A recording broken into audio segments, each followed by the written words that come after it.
Welcome back into episode number 10 of the One More K podcast, supported by Lecker Nutrition. My name is Marcus. Good morning all the way from Germany, and good afternoon, Ned in Singapore. Well, you normally say, I am Marcus Nurk, and I say, I am Ned Phillips. That only changes, I'm still Ned Phillips, but I have no hair. So if you're watching on YouTube, my hair is gone because I need to run faster and wind resistance. Not true, but there we go. How was it around this weekend? Did you do another 50K? 55, Oh, sorry. I did. And it's becoming kind of normal. I don't know why. It's like anything, right? I've now just set my mind that every weekend is 50 plus. And I've now 4 weekends in a row. I've got out the door and done 50. I did 50, 52, or then this weekend I did 55. And yeah, last weekend it felt quite, some runs feel a little harder. Some feel like you're in flow. Last week I ran 52, and man, it was a suffer fest from the go. This week, my God, man, I had wings. I came home, went out with my wife, walked the dog, went for lunch, woke up the next day, no leg soreness, and I did that on Saturday. On Monday I ran 14K. This morning I ran 23K. Yeah, man, getting in flow. Wow, it's impressive. I would love to actually do some testing on your runs just to compare them a bit more and go deeper into data. Those are interesting, heart rate and sweat rate, and to see how that then changes over time. Because if you say one weekend you were off, then the reason is, of course, why? And you just said, I don't know, but there must be something. Yeah? So how to dig into it? I can see it's been interesting because I use Coros, and I've just thought, Marcus, as we do on this show, I would love to dig in a Coros because I think, or Coros, I'm not sure if it's Coros, they have smashed it in the watch. I mean, I was a Garmin guy forever until I got a Coros. I could not imagine going back. I mean, that watch is out. And for ultra runners and the data they have, and one thing I've noticed is my average heart rate is literally for these long runs between 136 and 139. Never varies outside. But what data of the Coros you like now? Like which part of the Coros you enjoy more than, let's say, Garmin? Well, actually, what I enjoy the most is the battery life. Like, it's like 100 hours. Like Garmin used to be 10 hours, 20 hours. If you're a long-distance ultra runner, I don't like tech. I know that's crazy because I work in tech. It's super easy to use. The battery lasts forever. It's got lots of great data. I'm not a real data guy, but yeah, it just makes it so easy to use. I adore it. Okay. So it's more about the battery life than about the data. To be fair, yes. Okay. But I do think they have a very good interface and very nice user experience on the app and on the watch as well. I do. And I will tell you something, and this is not, I'm just going to be a fanboy for Coros for a moment. I brought one 3 years ago. I had it for 2.5 years. I adored it. And then on my watch, I got a little QR code. It said, scan it. So I scanned it. And it said, your watch has a software malfunction. We're going to send you a brand new watch. No questions asked. No messing. Didn't ask any questions about when did I buy it or whatever. They're like, look, your watch we've noticed that if you have this kind of watch from this time when we did them, they just sent me a brand new $500 watch. No questions asked. Wow. I know, no wonder you're a fanboy. It's a bit like, the tool, the Leatherman, the American Army tool. And I had it since I'm 18. When I moved to Africa, you needed Leatherman. And yeah, you have something little broken, you write them, and then they send you one back completely free of charge. It's amazing. I love those services. That's what greatness is in business, right? Hey, look, a happy customer is worth a lot. So, by the way, I didn't know you lived in Africa. You just said when you moved to Africa. Yeah. That's for another show, maybe. 1 year. All right. Today's show, we have a few things to cover. This is a special episode. This is our first 2-digit one. So we are on the roll. So episode number 10. It is happening every week, despite me coming last night to Germany and you having a lot of business meetings in Singapore. We're making it happen. I'm glad to see you, Ned. Likewise. It's been a week and I already missed talking to you. But lots to cover today. Episode number 10 is a special one. We don't have a guest today. We're going to have more coming next few weeks. But today we're going to cover the history of trail running and endurance sports, I believe. So Ned has prepared some stuff. We'll talk more about the Lululemon event a bit. And then we have a few more stand-up things happening at the end. I'm excited about that one too. Talking business, Lululemon, we already mentioned it now, I think last week and the week before. It's been reoccurring on the show. It's trending hot on the One More K podcast, just like UTMB. This week we don't cover UTMB. Interesting. Maybe we do the history part, but not so far. But no UTMB update, at least for now, from the drama. But Lululemon is now third time coming back to the show, and we have seen the activation of Lululemon's further event, which was covered in social media massively. I don't want to go too much into the data of it. I mean, Camille broke 13 world records. It's impressive what she has done across the board. Anyone can just Google it, please, and find out the stats and the numbers. I'm more interested, as usual, to go more into the business side of things and understand Lululemon's brand activation. Which brand activation from other brands do you remember, Ned? You mean not in the Lululemon event, just recent brand activations? Correct. It's a good question, right? I mean, obviously we cover it, so my mind goes back to ones that we have covered. But this one just sticks in my mind because I may or may not use a VPN when I watch British TV in Singapore, so I may or may not get UK ads. But in the UK ads, Ford, it said, "I'm a trail runner. I buy Ford." And I was like most people don't know what a trail runner is.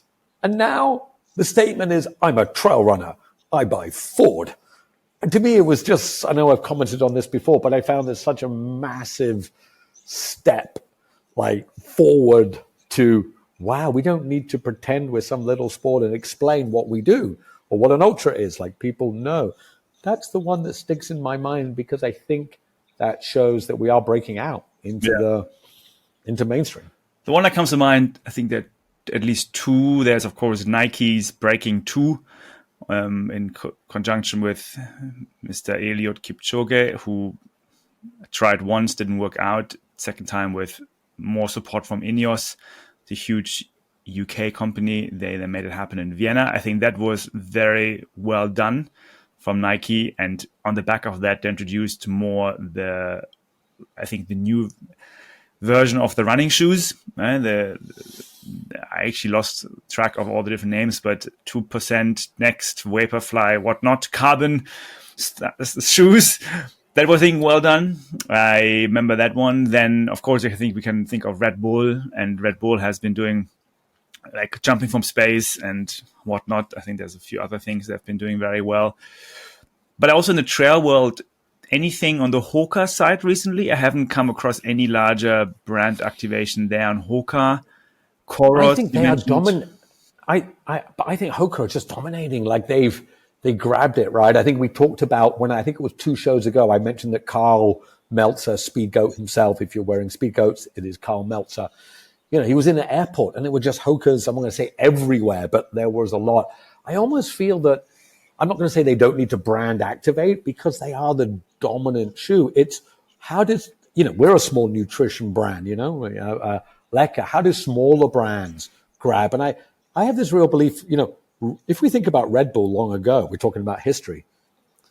When they started doing this craziness, right? Mountain biking, because they didn't sponsor football. They sponsored mountain biking and cliff jumping and cliff diving and snowboarding, the rad, let's go skateboarding stuff. And that wasn't mainstream. I think they were, nobody can top what Red Bull did because, and I mean, I'm sure you know, Marcus, where does Red Bull come from? Originally, the recipe comes from Thailand, and then it was adopted and partnershiped out with the Austrian guy. Correct. So it is a Thai, the original recipe or the original brand is a Thai brand. And I think they really set the standard for what can be done. Here's a brand activation. Do you know who William Gouge is? I don't. So William Gouge is an ultra runner, a social media dude. He's a model. He is a very good looking dude and he models, he catwalks and he runs across America. And he's got a let's go attitude. And he is a brand dream. And he just put up on Insta a kind of brand activation, which was, I'm looking for a videographer to follow me. And here's what I've done since the beginning of 2024. And he was running through deserts, walking on catwalk, partying in Las Vegas. Like, he made trail running look so cool. Like, he's a dude, which helps, ripped dude, but he ran across America. He's talented. And it was like, wow, like, people are, quite different from what Killian, for example, is doing, or some other people. But I think brand activation, people can start to make money out of this.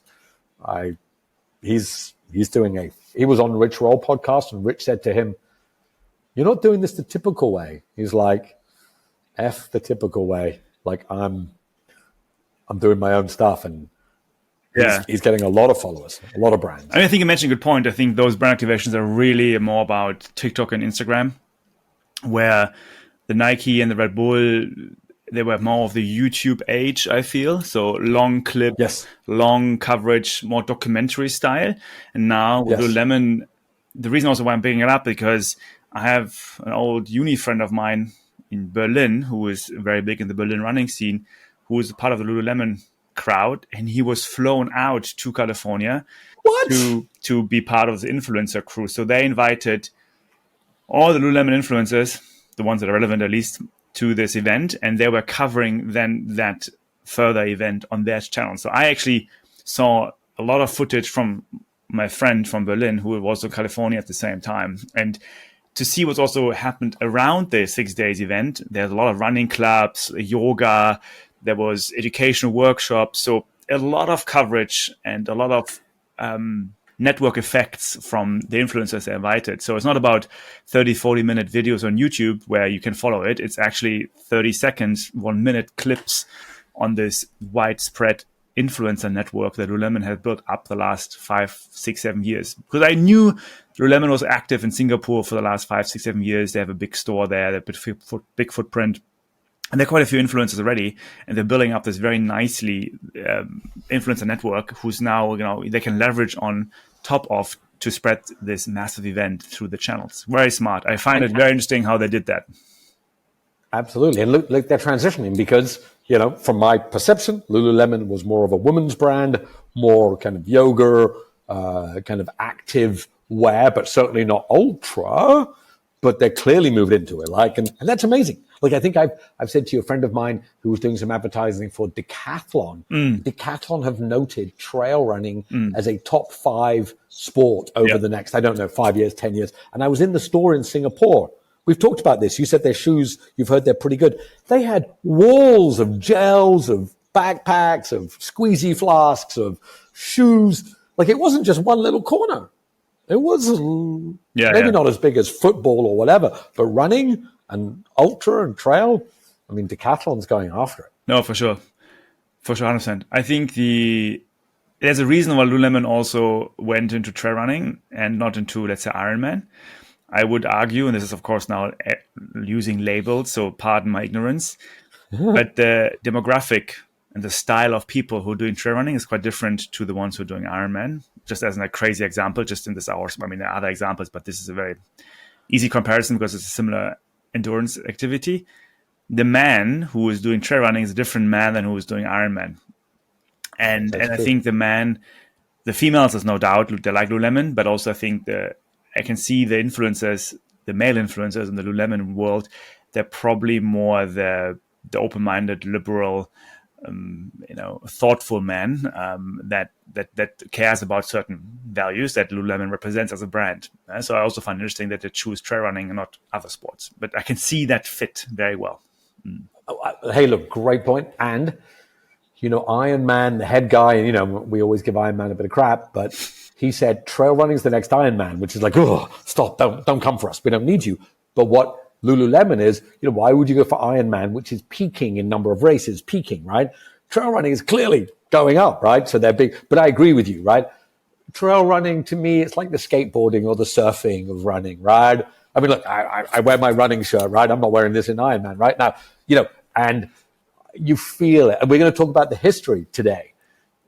Ultra is meant to be more soulful. And this is the angst we feel as money comes in, as Lululemon comes in, as Ford, Decathlon.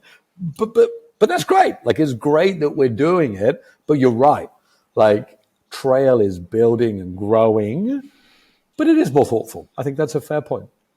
I mean, I do appreciate a brand like Lululemon coming in. It's not the worst brand of all at all. I was just 100%. thinking which brand I would not like to see in trail running. Like who should not be part of it? Who doesn't represent our values? Do you want to? McDonald's. So McDonald's sponsored the Olympics. Yeah. Hey, look, McDonald's is the global partner of the Olympics. So hey, look, I love Coke. So I'm not going to Coke.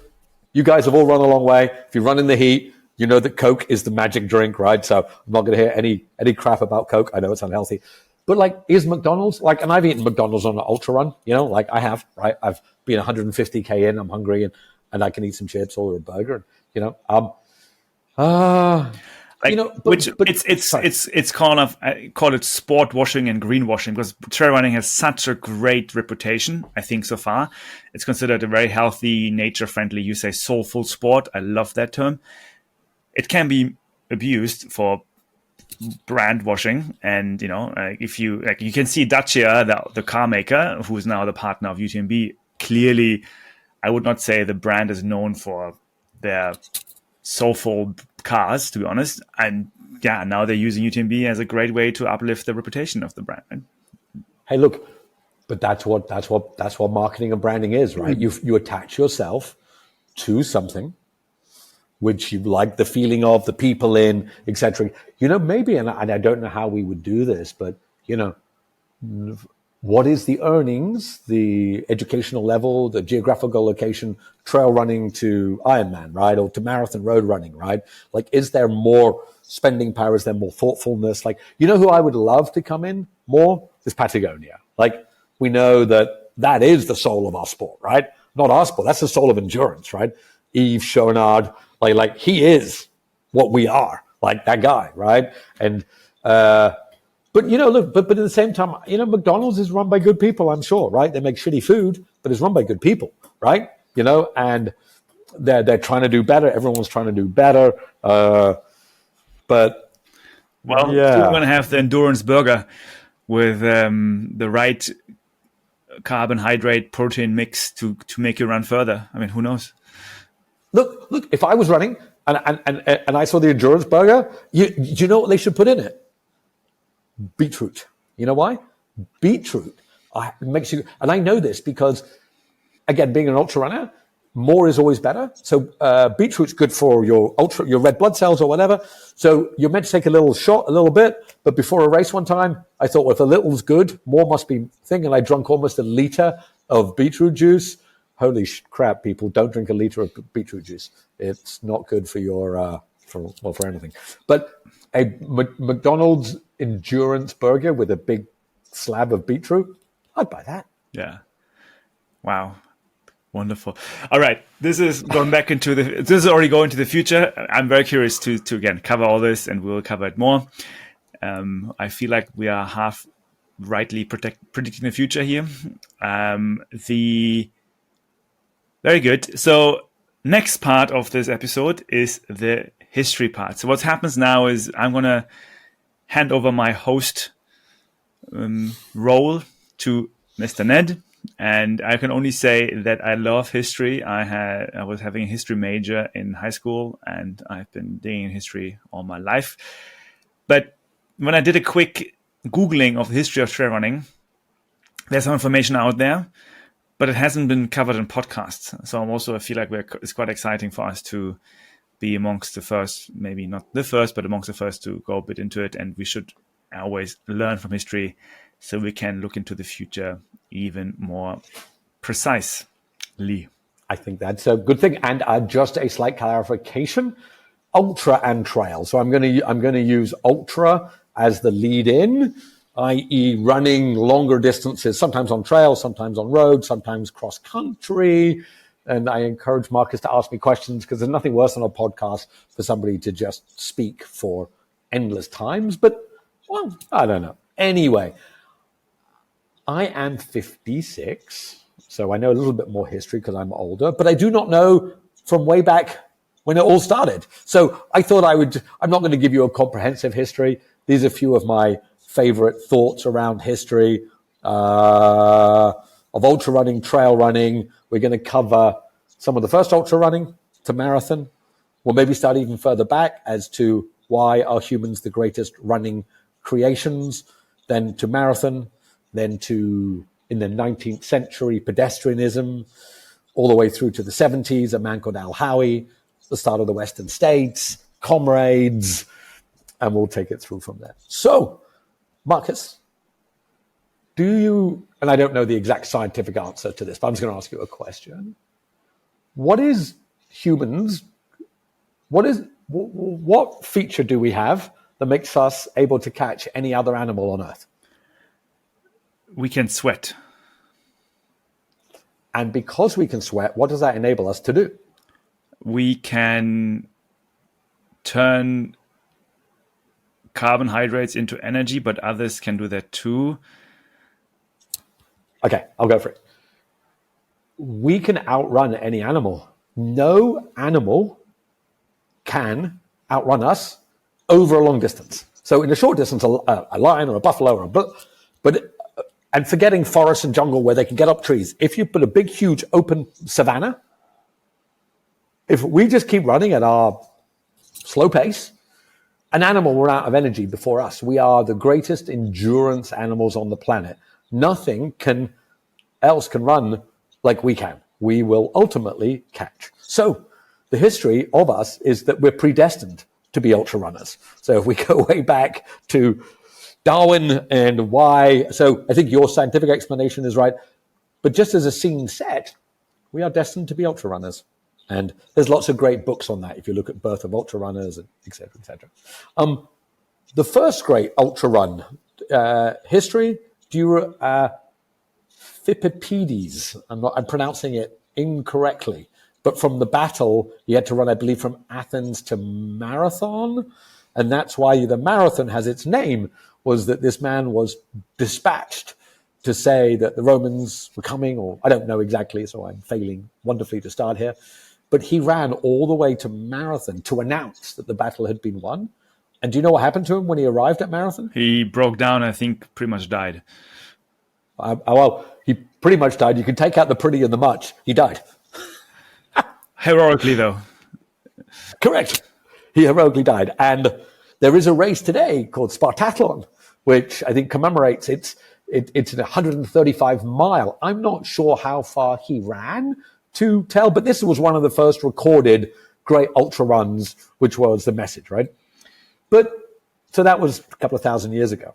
On that note, I think it's important to highlight again the power of storytelling. The Greeks were also probably one of the first cultures who recorded storytelling, and coming back to marketing, one of the features on this podcast. I do think, probably this has happened before, but the Greeks were the first ones to record it and to really promote it. And I think it's just such an important part that even now we're sitting here in our cozy little villages and towns and cities, and we can talk about this. It's amazing, right? So storytelling is powerful. I love that. And I love that. I mean, and there's so much, ultra running is so easy to understand, right? If you try to describe, I'm not going to pick on ice hockey, but ice hockey to someone, they're like, it's on ice, how do you wear it? I run a long way. And it's beautiful storytelling. And as you say, Phippides ran a long way heroically and then died. Wow, it sucks, but it's amazing. But I'm going to jump forward to 1880s, and I'm going to jump to a man called Edward Payson. Edward Payson Weston was his name. If you go to Wikipedia, you will see a man who became known. He was born in 1839 and lived to 1829. And what he did, and he was amazing at, was he was an ultra runner. Well, he was a pedestrian. Now, what is pedestrianism? He was the first guy to, here we go. There you go. Oh, you've got him up. I didn't see that. Thank you. Look at you. He was a storyteller. This guy was broke from the UK and moved to America and couldn't find a living. And he announced one time that he could walk from Boston to Washington for the inauguration of the president. And he said he could walk, I believe, in 4 or 5 days. He arrived half a day late. But the president, I think it was, not sure who it was, said to him, wow, in honor of that, I will give you a train ticket back to Boston. but he decided to walk back. And what he did, he created a sport of pedestrianism, which was long distance walking. And he decided to make money from it. And he created, so in 1880s in America, Marcus, have you been to Madison Square Gardens? I have. I'm sure you know of it. You've been? Yes. The great sports arena, which does basketball and everything. In the 1880s, it was packed with 20,000 people come to watch Edward Payson's athletes walk 6 days around it was 8 laps to the mile. So it was like a 250-meter track. And 20,000 people would come and gamble and bet and get drunk. And you have to read the stories. People would throw stuff at the runners. They would try to trip them up. It was gambling. It was crazy. And for a short period in the 1880s, it was the biggest spectator sport in America. And so the question is, why then? It's Edward. I think this one dude, you talk about storytelling. He was the marketing genius. He was the social media influencer. He created this ability. And I think he created 6-day racing. Marcus, do you know why it's only 6 days? Why is it 6 days? Why do you think? Because on the 7th day, you go to church and you rest. That is exactly correct. That is exactly what it was. So you don't walk on a Sunday. You 6-day racing. And you know what, Camille? Look, we were just talking about Lululemon, activation further, 6-day racing, history. It's because, and I'm not religious, but back in the day, in 1880s, you don't walk on a Sunday. This guy created walks across America. And he sold newspapers. He created newspapers around it. You know, it's a fascinating time. Digging into it, also reading about that he did this major long walk of 478 miles, which was that 6-day walk. It was part of a bet he took. So he said he bet against another guy, and it was about whose favorite would become president. So the other guy was betting for Lincoln, Weston was betting against Lincoln, and he lost the bet. Lincoln became president. So he had to walk to the inaugural ball in Washington, D.C., and he made it to the inaugural ball. And that bet he lost the bet. He got a bag of peanuts, apparently, but he got news coverage. And again, to the point of storytelling, it seems like history needs those individuals who take bets and who get covered. Individuals making history is the way to move industry forward, who ends up then motivating 20,000 people for Madison Square Garden.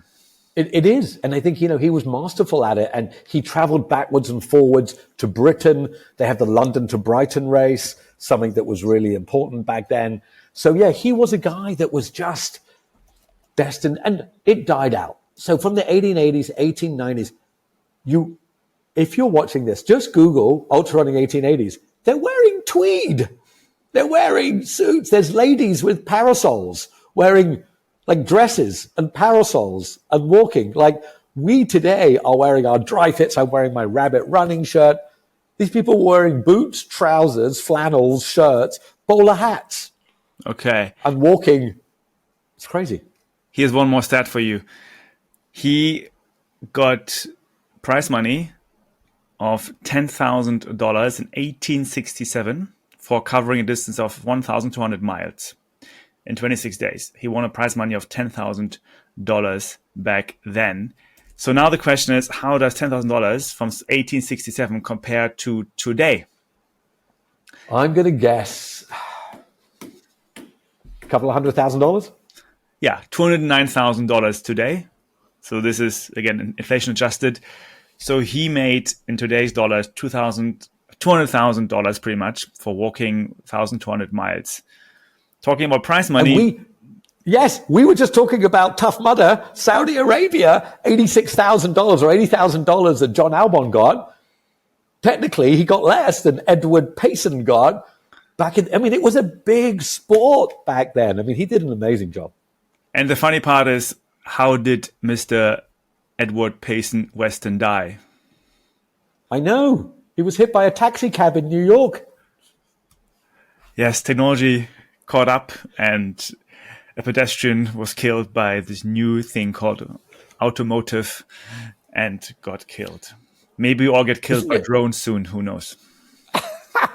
And that period of time was really the birth when 6-day racing, pedestrianism, these events, there was gambling, drinking, police had to be there. Like, it was out of control. It was chaos, apparently. Like, it was full on chaos. And, you know, like all things, there was this. So it came and went. And I'm going to jump on to the next part of history. One of the great ultra running races of today is Comrades. So Comrades is the biggest participation event in the world. It was started in 1923 in South Africa. I think most of you may know what it is. It is an 89 kilometer road race in South Africa from Pietermaritzburg to Durban. And it was there to commemorate people who were lost in a battle in war. So this Comrades Marathon, as Marcus has up on the screen, it is like iconic. Like, in South Africa, the country stops. And one year it goes from the Pietermaritzburg down to Durban. The other year it goes up. Incredible. It gets 30, 40,000 people, and the up run and the down run. And this, I think, is probably one of the longest running to today ultra races. And this is, despite all the ups and downs of ultra, the popularity, the ups and downs, what's come and gone, this is a race that if you are in ultra, I would love to do it one day. They line the course for 89K. It is the great race. And it's 89K, and they're winning it today in 5 hours, 30 minutes. So to your question about my time in South Africa, this is actually relevant now. I used to live for 1 year right next to the course, and outside Pietermaritzburg, in between Pietermaritzburg and Durban. So I lived and worked in a orphanage there for 1 year to do my civil service volunteering year. And yes, we had the pleasure of seeing the race. And one of my friends was crazy enough and ran it in his jeans, arriving with them being quite bloody at the end of the race. But oh my God, he's going to get some rashes. Yes, he is famous in our group for having done that. He got major rashes. But absolutely insane vibe, absolutely amazing atmosphere.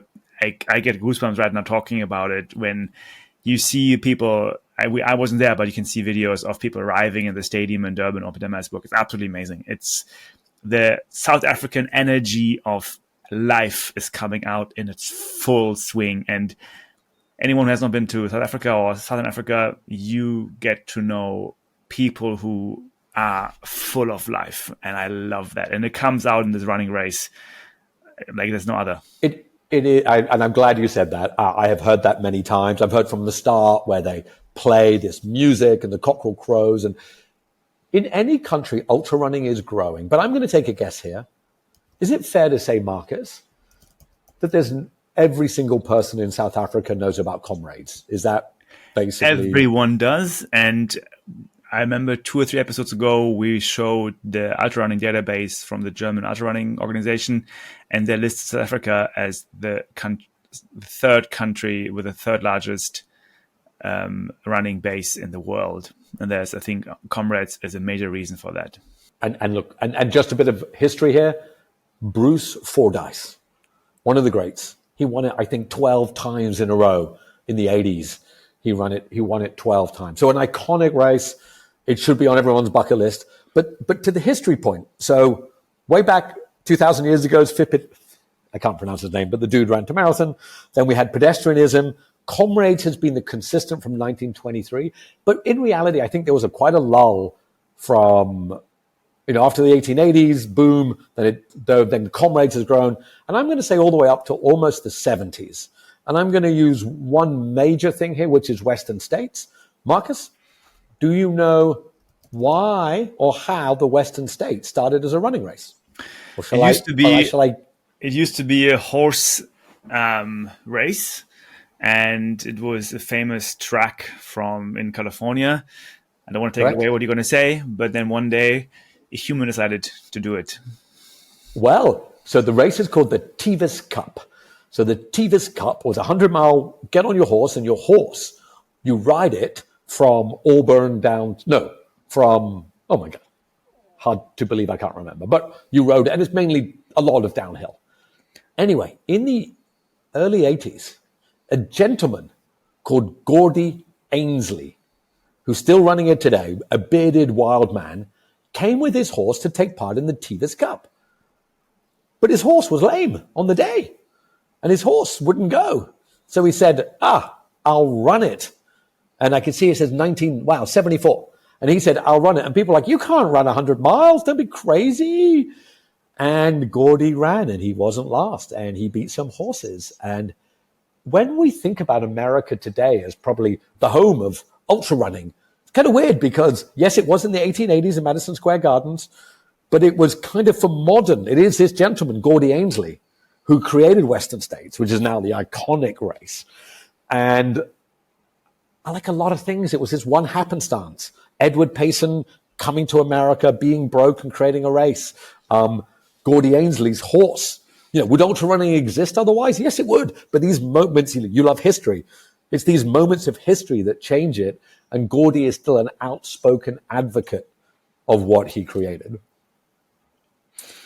He's really, really, really great. Are you going to be at the Western States this year? This year, Marcus? I will be very high likelihood. I will be there at Western States. Yes, I will be in US from April onwards.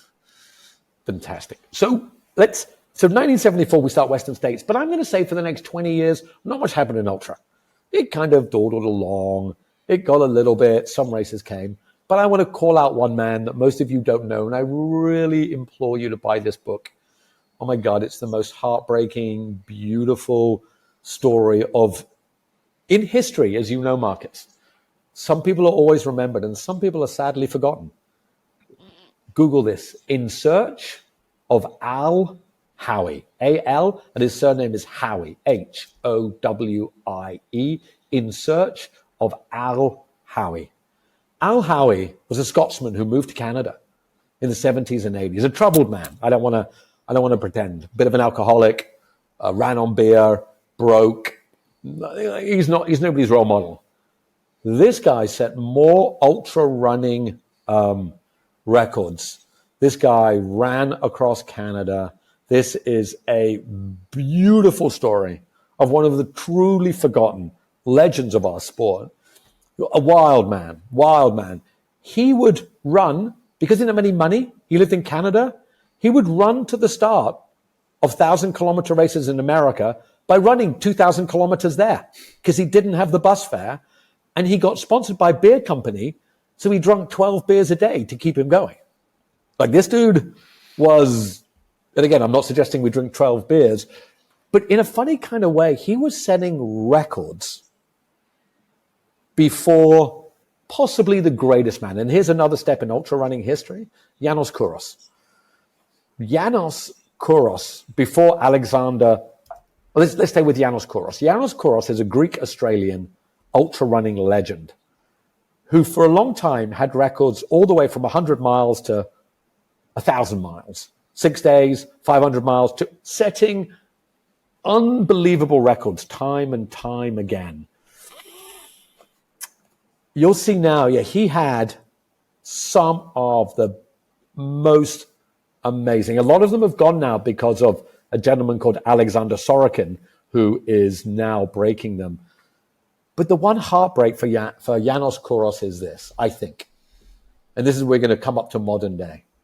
Marcus, we talk about money a lot, right? We talk about the business of ultra. But Janos Kouros, one of the greats, there was no money.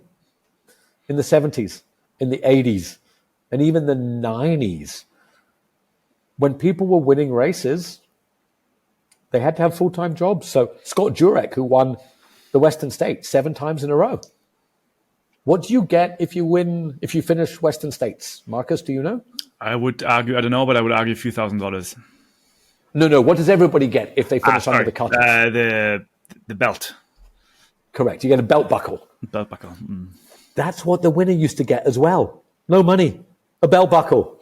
Literally a belt buckle. That's all. So you had to find other ways. So the history of ultra, I think, coming up to today, is we are entering this incredible new phase where it's become a sport.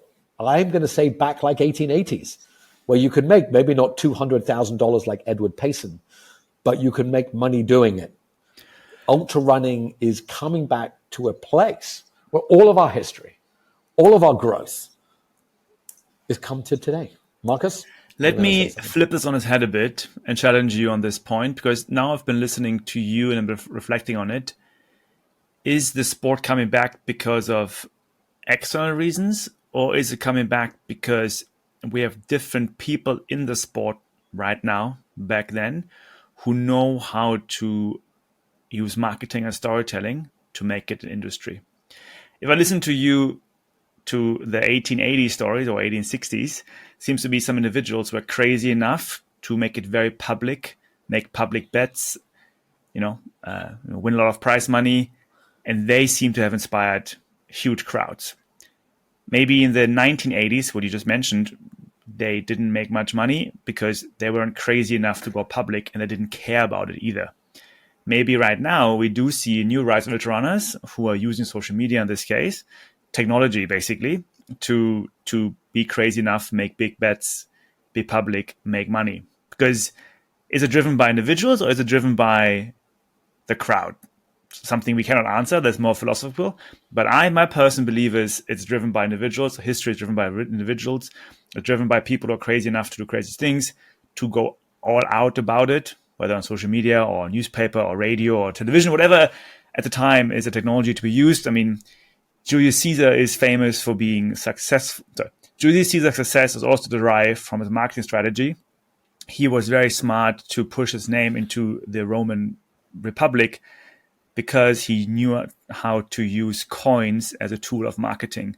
So he printed his face on every single coin in the empire to make his face popular, and then get voted more and more into being consul and so on and so on. He was a great strategist and did good things and bad things as a general, but he knew how to do marketing, just like Napoleon knew how to use newspapers, which was a very new tool at the time, to make himself popular with a crowd and then gain support and so on and so on.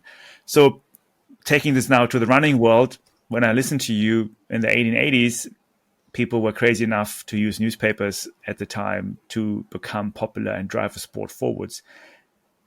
Is it today the same? Is it that the people are doing more the sport, or is it that there are crazy enough individuals who inspire others to do it? It's a great point. I love how we go down these rabbit holes. Would ultra running be booming and trail running be booming again without social media? Maybe not. Maybe not. I think it is naturally a sport that tells stories. It is people collapsing at finishing lines. It's beautiful mountains. It's people doing extraordinary things. And the ability for us to broadcast that, I think you're right. Maybe it's a combination that it is the best of of people doing great things, but now with an outlet that we can all market it. So the best rises up. Because it's not like everybody who's a ultra running or trail running influencer makes it, but the best at being storytellers, not always the best runners, get there. So I think you're right. I think it's maybe just the zeitgeist of the timing of it, because I sometimes feel Killian is a reluctant voice, but he is the one, right? His UTMB win was the most ever liked run on Strava. Still is today, I think. It's a good example for he is not just doing it for the fun of it, he's doing also it for popularity. If he denies it, I think he's lying to himself.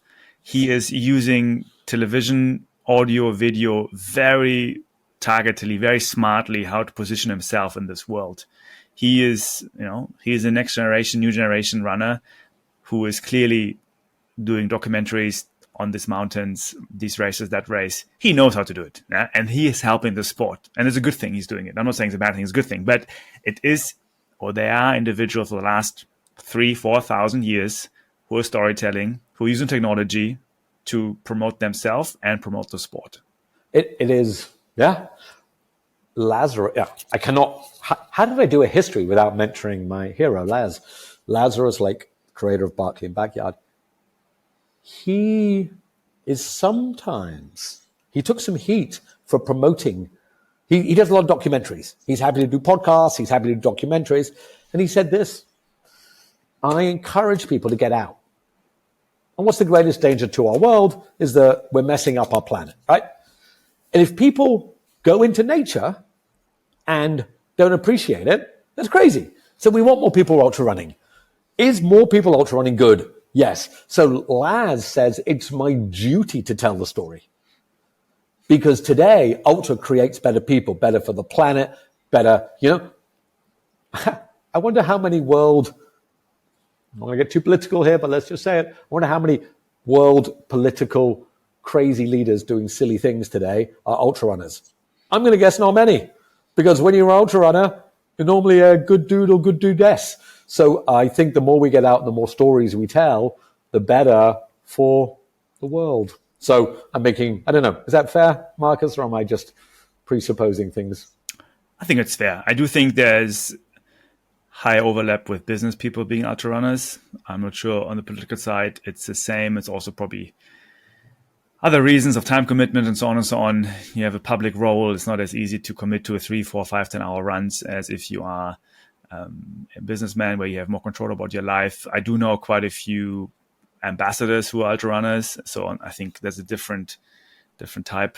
But yeah, I think it's. We'd love to talk to future president who is an ultra runner. It would be funny to see how that works out. To have meetings while you're running, basically.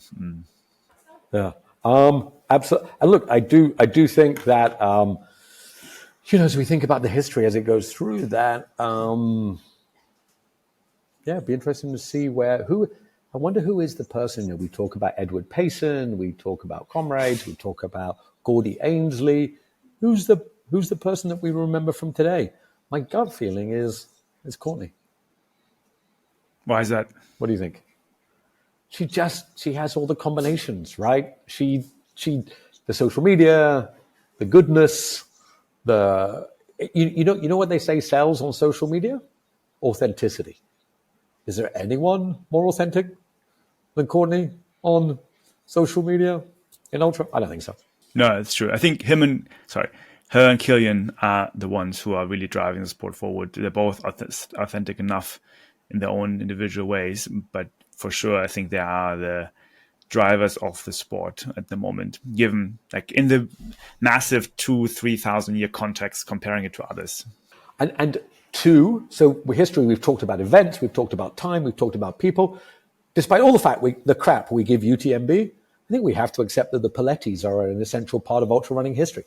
They created a race that was just a race. They're just people who created a race, which kind of defines our sport today. In the same that Kona was invented by a group of people debating who was the fastest swimmer, biker, runner, as we talked about. The Piletis created UTMB, and in the same way, what they did was they just did it because they thought it would be a cool race, and they created something unknowingly that I think I was out running with someone the other day, Marcus. And they're like, oh, my dream is go to UTMB. It's the greatest thing ever. And I was a good person. You know what I did? I didn't share any of they were unaware of the crap. And I didn't try to taint the view. Didn't try to say, oh, no, you got to go to Gary's race. I'm like, absolutely. Go to UTMB. Like, the crap that we deal with is because we're like, well, we're really into it. We're really ultra runners. UTMB is creating. So as a race, Western States, UTMB, comrades, these races are creating that drive for people. Will ultra running fad die out? Are we in a 10-year cycle when it will die out or not? No, again, I think my point was earlier also to be succinct about technology, because I think that really drives this. And we've seen now 10, 15 years of rise of ultra running because of social media technology coming out. And we should look into what is about to happen to technology in the next cycle of 10, 15 years, and how will that again impact ultra running. And I think we already talked about it. The live streaming aspect is going to increase. And so we're going to see more suffering, more pain caves. We're going to see more heroic stories happening live in front of us, pretty much with screens, and of course then with AR and VR coming in with goggles on our faces where we can really see what's happening. So we will see new athletes emerging who are really good at bringing out that suffering in those heroic stories in live streams. And it might not be a Courtney, because maybe Courtney only works on the current social media, but we will see new athletes who will really embrace this new technology and will drive it forward. So I think that is, for me, the big bet, how history will take its course, and has been and is going to. Your idea before was fantastic. Do you remember we were talking about ultra running teams? Can you imagine? So live streaming, I totally agree, right? So we talked about the history. We're at a place today. We're going to the future. You pick a team, you have live streams, and we had the glasses, you can see all their data, and then we have boosts. You have to keep your heart rate like 80% of max, and you can give your team a boost. The guy can have an extra 5 beats per minute. Otherwise he gets stopped, and we can boost, and you can give them more carbohydrates and take away fluids. And can you imagine live streaming, and you can interact with the runners and allow them to go up and down? And yeah, man, I mean, there's all that only works if you have individuals who are, again, I think it's very important for me to make the point that it's only is happening and is interesting and is exciting if there are individuals who are embracing all this and making it happen. Of course. Right? It's about that crazy mind in that case, or crazy is a funny term, but that the fit between human and technology to make it work. And did you see the speed project like that? The site got that. I like this word. Like, that's the cutting edge. That's it. Like, LA to Vegas, no route, no nothing, go. And if you see the presenter, like, it is Red Bull. It is cool. We're breaking rules. There's no course. We're rebels. Like, and they went hard on social media. They did a damn good job. And the way social media works. Have you seen this guy who's running the length of Africa? He's called the hardest guy. And like, he gets 100,000 likes and views, and he's this dude running, and I think you can create these self-described adventures. And you're right. All the way from Natalie Dow here, who is creating her Project 1000. So self-described projects, crazy projects, backyard. Yeah. Like, I think the combination of everything, the right person. And I feel it. Like, Yanis Kouros didn't have the right media and technology, but also, and I hope, Yanis, you're not listening. Like, he didn't strike me as the friendliest, warmest guy, and I think that's been said many times. And he's not the guy. He wouldn't be at the right part. Whereas we look at Eliud Kipchoge, and you mentioned that breaking 2. I mean, that was beautifully done. He's a beautiful human. It was amazingly done. You could not help. So you're right. History has brought us to a place where great runners can really achieve their greatness and let everybody see it. And I'm glad we are where we are today. They're all content creators, end of the day, whether it's via social media or newspaper, coins, or in old Greek times, mythologies. It's all about content creation and finding the right content. That's really has always been in history the key feature of this. Coming quickly to some races that happened over the weekend, I think it's worth mentioning, at least on my radar, there were 2 races. There was Dalat Ultra Trail happening in Vietnam, one of the largest trail runs here. Very good event in the mountains or the highlands of Dalat. Anyone who wants to race in Southeast Asia in a very nice climate, definitely a race I recommend. I spent a lot of time training there. A lot of good Vietnamese runners came and crushed it. A lot of females especially doing very well. You also had the Lantau 70 event in Hong Kong, which was on my radar. And I saw a lot of people traveling to Hong Kong. Famous race, Lantau 70, great island to run on. Recommend it highly as well. Anything on your radar that happened this weekend? Well, no, just to say that we want to shout out Gene, who I believe came second in the Dalat Ultra. Is that right? Second or third? Maybe third.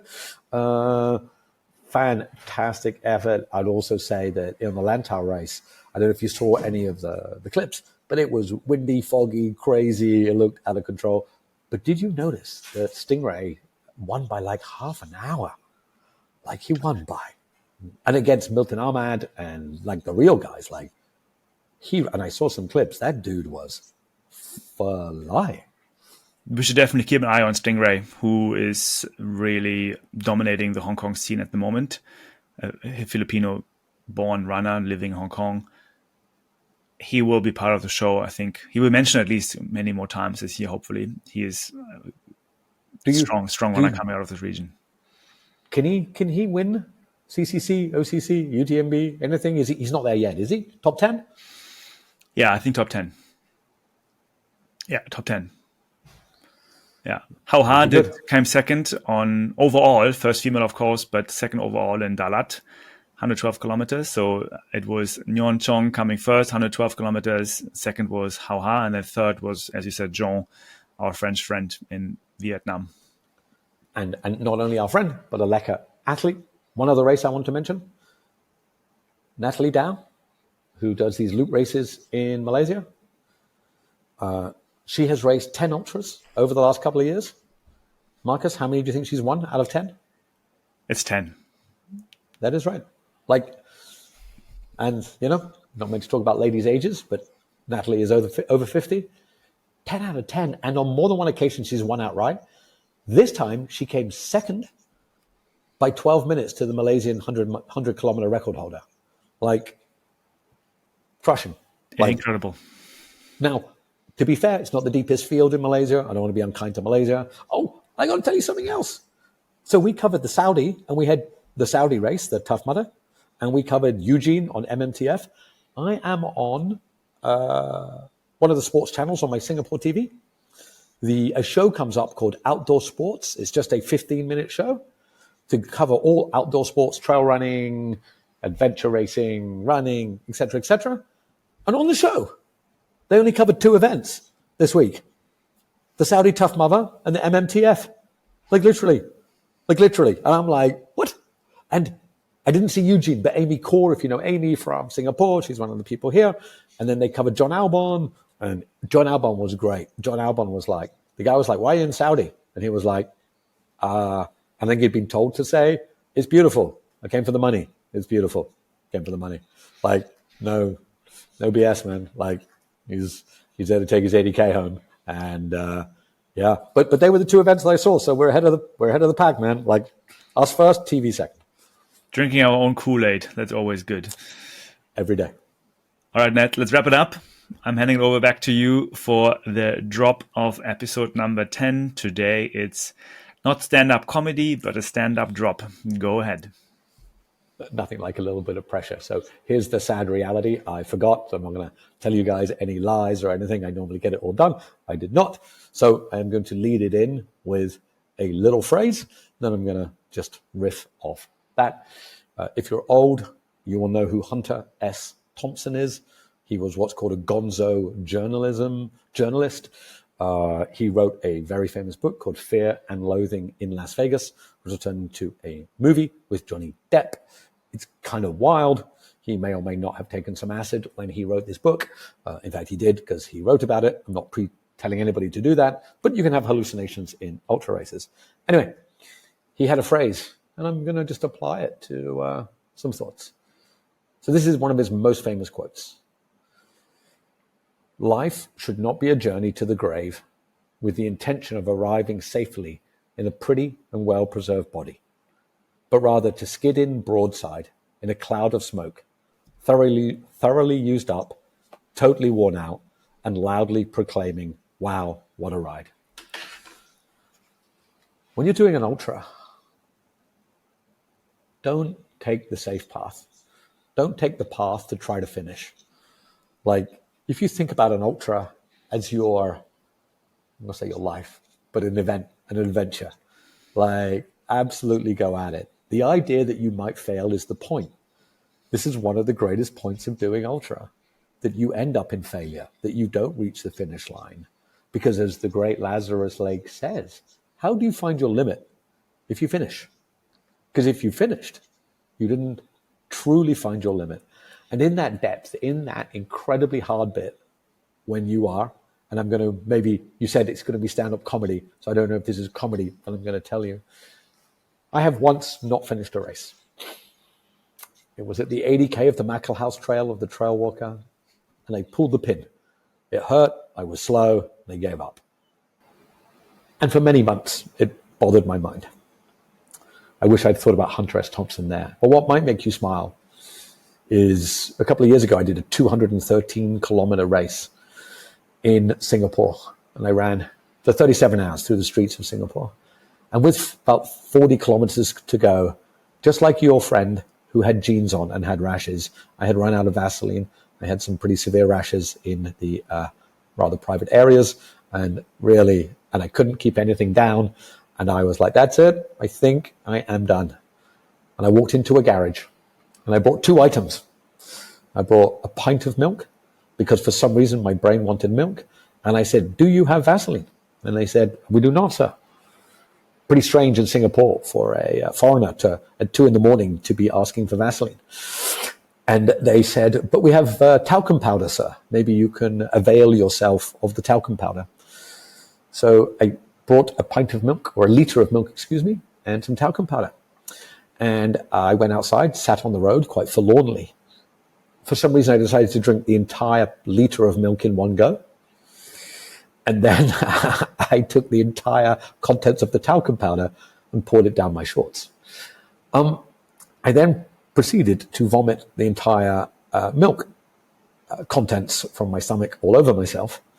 And I was lying on the road, half asleep, half awake, covered in talc and vomit. And somebody walked past and asked me, are you okay? And while the answer is not really, the answer was yes. Because, as Hunter S. Thompson says, you must proclaim what a ride. It should not be easy, and you should do it with all of your effort. So, here's my drop of wisdom. Grab the milk, grab the talcum powder, don't give up. And if at any point you do fail, make sure you've given your all. Thank you, Ned. Thanks for episode number 10. Thanks for listening, everyone. We appreciate your input and your feedback as usual. Subscribe to our newsletter. Follow us on Instagram, on Twitter. As we said, episode technology is everything.